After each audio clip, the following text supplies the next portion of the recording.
I've been musing on kind of an easier way to do some of the left-right balancing stuff for the hips. And this is kind of a thing that I came up with and I wanted to share. So first of all, how do you know if you have a left-right imbalance in your hips? Well, a lot of people we tend to really like the right leg. We tend to put a lot of our weight down the right side of our body. It's just a fact of being human. We've got the liver on the right side. We got 3 lobes of the lung. We've just got more support down on this side. So when we get tired or when we're being injured or in like a big traumatic car accident, something like that, we will tend to just pick one side of the body and it's the stable side.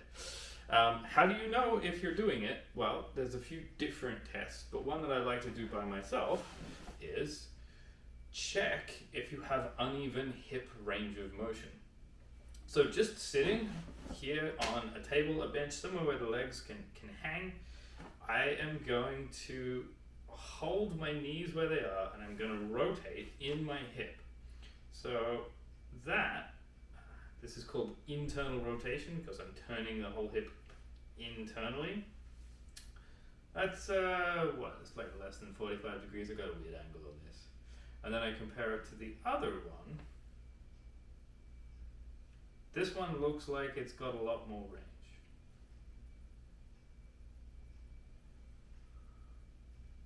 And then I check external rotation.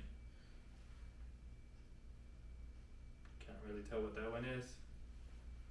That one seems like less. Yeah, if I bring them both together, definitely seems like this one has more external rotation.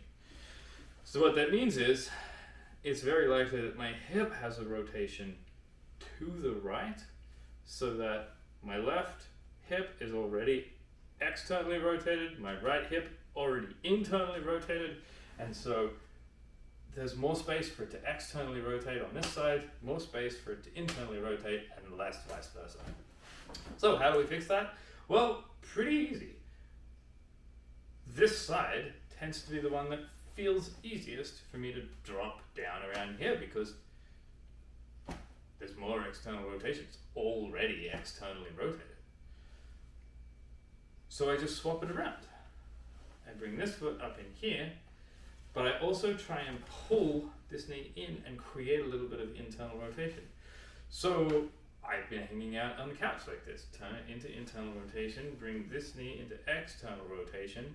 This is a pretty weird feeling seat, but it's going to help pull that hip back into more of a neutral position.